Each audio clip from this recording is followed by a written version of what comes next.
Hello, everyone, and welcome to another edition of Real Estate Realities with the Rebel Broker. My name's Robert Whitelaw, and I am the Rebel Broker, licensed real estate broker in the state of California, member of the National Association of Realtors. But please don't hold that against me.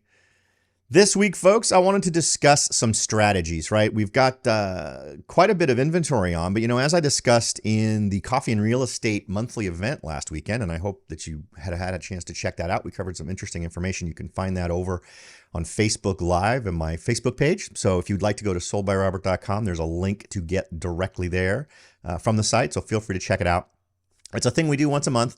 It goes for as long as it needs to go, but we cover all of the real estate information for the Southern Silicon Valley area and get into some interesting nitty gritty. And we also take questions live. So feel free to participate next month when we will be doing that on the third Saturday at 10 a.m. So I wanted to discuss strategies. Some interesting things that we covered in the last Coffee and Real Estate was, while there is an interesting dynamic between inventory and demand and all these sorts of things, that the amount of inventory actually on hand is very low. It's less than 2 months worth in most areas. And usually you're not talking about a balanced market till you get to 4 months. And you may not be finding what you're looking for.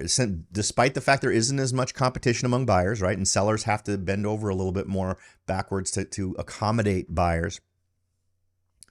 You may not be finding the selection of homes that you're hoping for in terms of what your needs are. And this could be if you're looking for a home that you want to live in yourself, or maybe it's your first investment property, or you are simply looking for a way to get the best possible price on a home because you're going to try to make it an investment. And one way to do that is by looking at off-market properties. And I wanted to cover that because it's a great strategy, whether you are a person looking for that first home, or you're going to move out of your current home or move into the next home, or you want to start off your investment career, or you have already invested in dozens of homes and you're looking for that next one. So I wanted to cover the possibility of you finding that next home by looking at off-market properties. Now, this is not an easy thing. There are some relatively easy ways to do it that you can, just sitting down with your laptop, start working on this, but some of the more effective ways are going to require you to actually go out and try to identify properties that you're most interested in. And we're going to cover some main points, right? There's 7 primary points here that I want to hit. But why would you do this? What would be the main motivation for you to go ahead and try to figure out whether or not you want to do the off-market home search? Now, one of the big things is that off-market prices can typically be negotiated better because there's less competition, right? There isn't a notice that has gone out to millions of people all around you that this house is for sale. There's no sign in the front yard. There's nothing listed in the MLS. There's probably nothing listed in Zillow, although we will talk about ways that can play a part in terms of your search. But by and large, the most lucrative opportunities for you are going to be ones where you have reached out directly to the person who owns the property to potentially buy it. And there could be a variety of reasons why that person might be excited to sell to you. And it is still it's not competitive, but it's a scenario where you're going to have to do a lot before you get any, right? If you only have success 1% of the time, that means 99 times you're going to fail. So you need to sort of right up front grapple with that and understand that's what you're getting into. But if you really figure out how much you're going to save, the savings can be huge. So it can often be worth your time to go ahead and engage in this. If you simply invest a couple hours a week, I think this is something that you could make happen for yourself and get yourself potentially a great deal. So as I mentioned, typically you can negotiate better prices. Obviously, there's going to be lower competition because it's not being mass marketed. And you can typically negotiate other terms, not just price, that can be very advantageous to you that aren't always available when you're talking about an on-market home, right? Now, some of the downsides. It can take longer. This is a person who hadn't planned to sell their home. So the process of getting them to the point where they feel comfortable passing it on to you as the new owner could take a lot longer.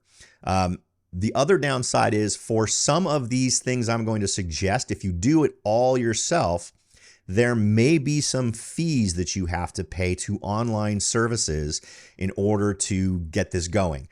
Now, if you partner with a real estate agent at least in this area, and I know this is something that I can do for folks, some of the information that you're going to want to get can absolutely be gotten without any fees.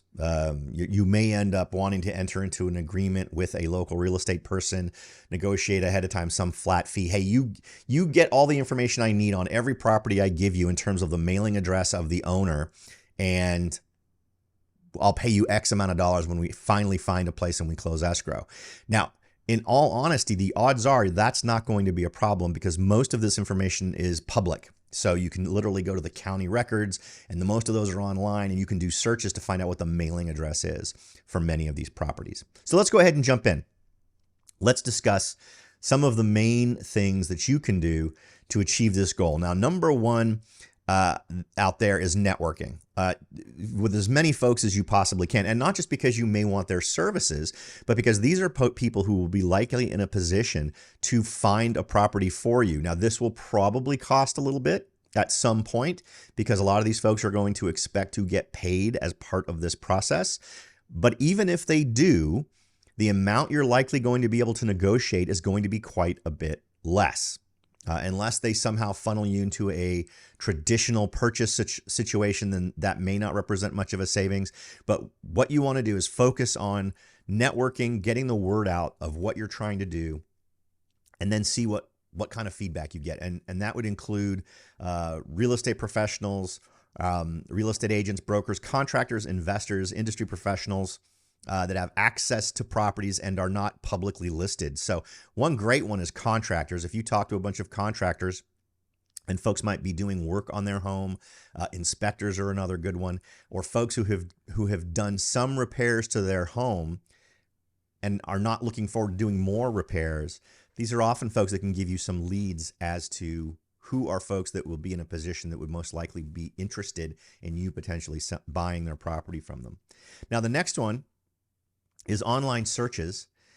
Online resources can be a great way to find off-market properties, there's a whole array of them, right? There are folks who are technically off the market because they're not listed on the MLS, but who may be listing as a for sale by owner on a site like Zillow or Trulia or any other. There's tons of other sites out there. If you do a Google search on homes for sale by owner, you're definitely going to find an awful lot of opportunities there.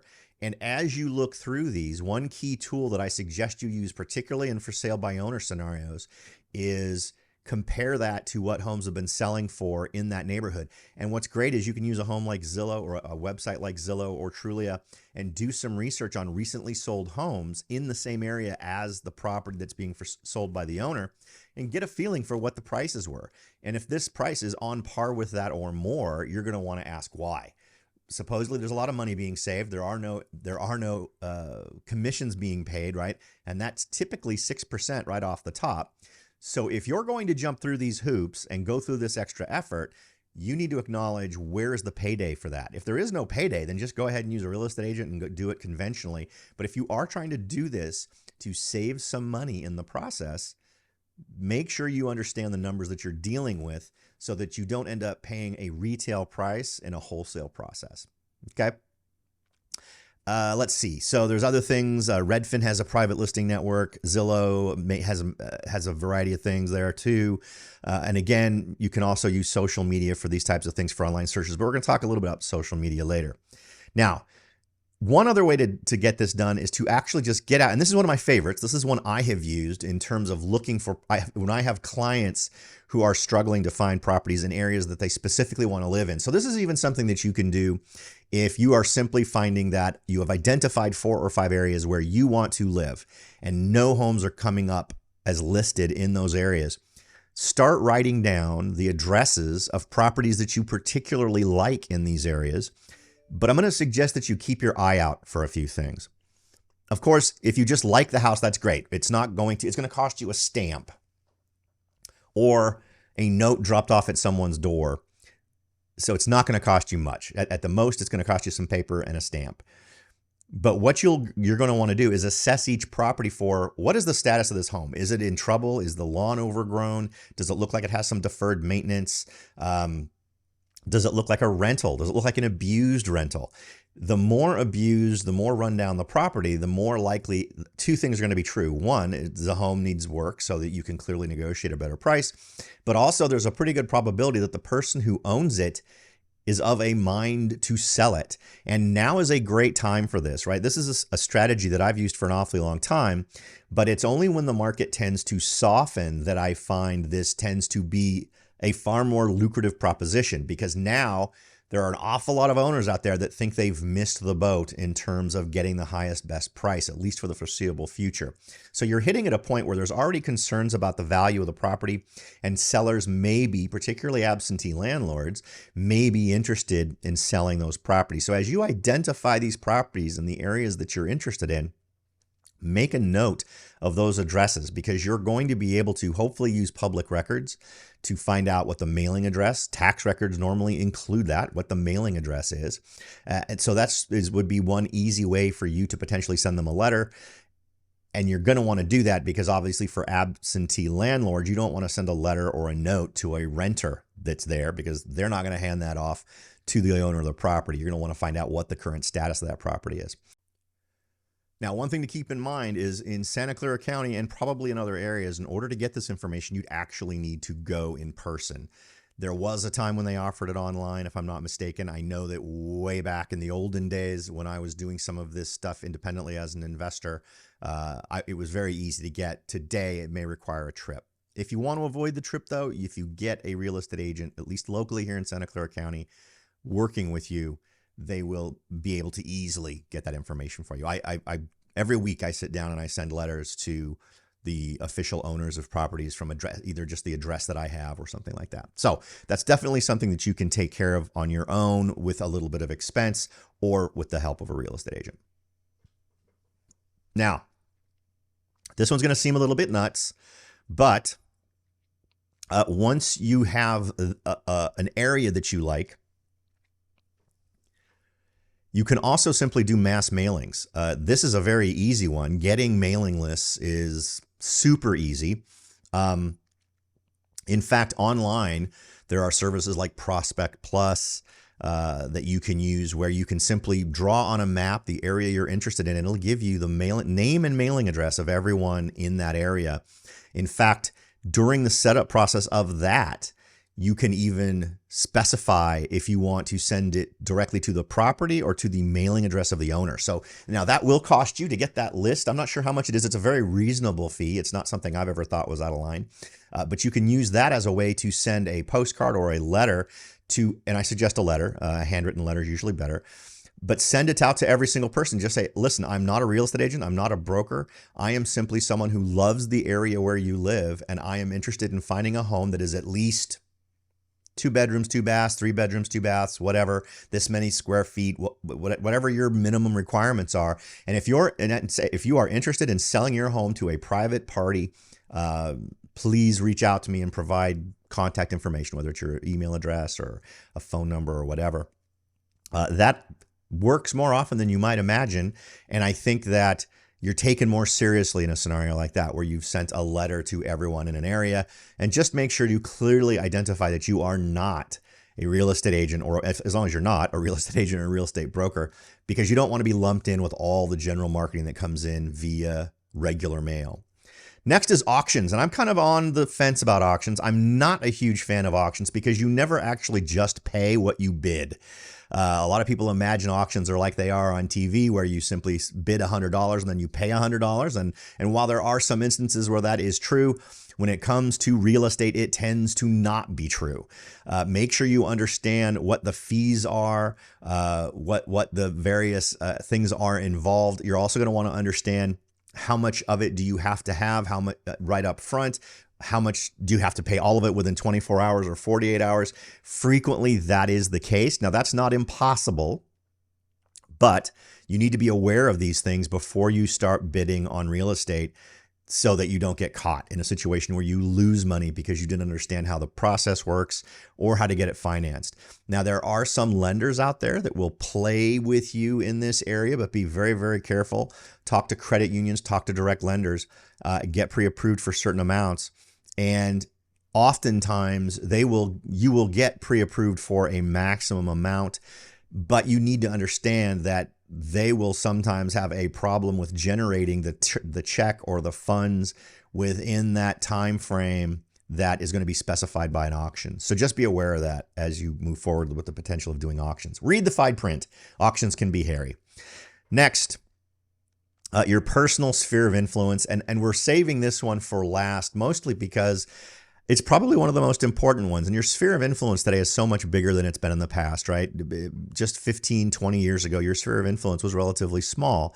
With Facebook, Instagram, Nextdoor, all of these websites that allow you to connect with people in very specific areas. Now, Nextdoor is a very good example of that, where you can connect with folks in neighborhoods in any area and focus really in on where you're most interested in living, and talk directly to these folks online and just let them know what you're after. And if they don't know, so many of these neighbors know each other and can turn you on to someone in their neighborhood that maybe isn't on the platform, that has expressed an interest in potentially selling their home, but has talked about how much they don't want to have to deal with the process. So make sure that you use that as an option.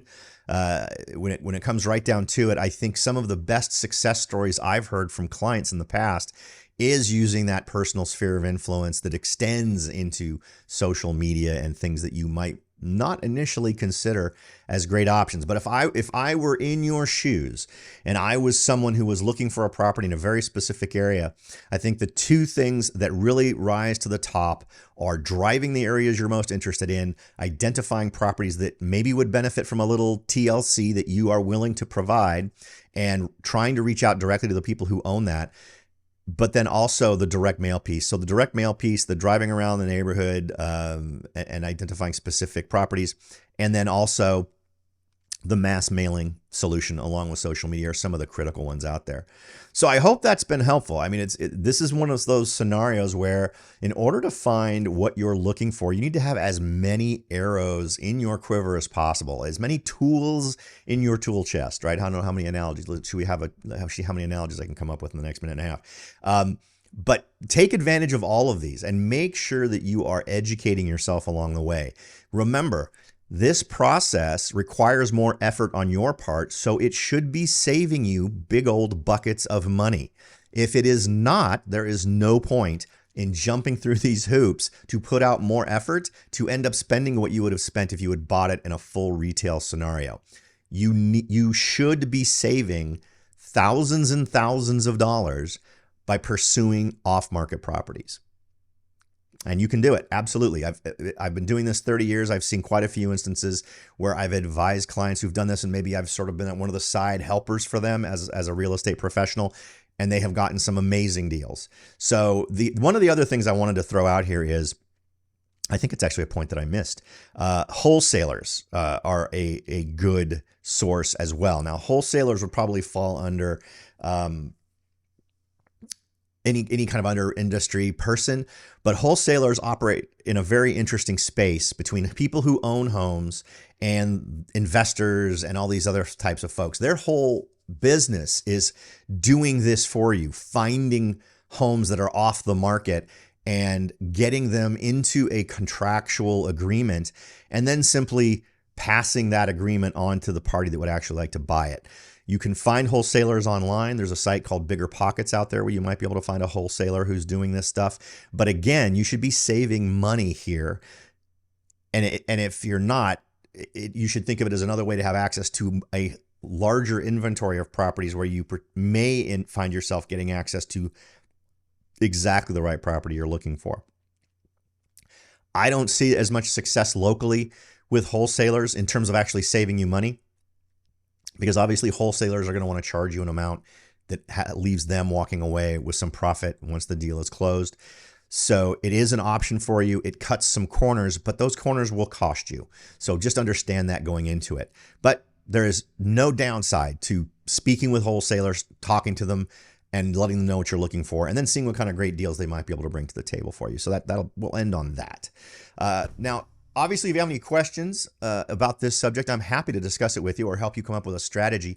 You can find me at soldbyrobert.com. And of course, if you're interested in buying, selling, investing in real estate in Silicon Valley, I would love for you to give me the opportunity to discuss it with you so that I can let you know what I can do for you. So just consider me as one of the folks that you might want to talk to if you're looking to interview a few folks to help you reach your goals. Thanks again for listening, everybody. I'll talk to y'all next time.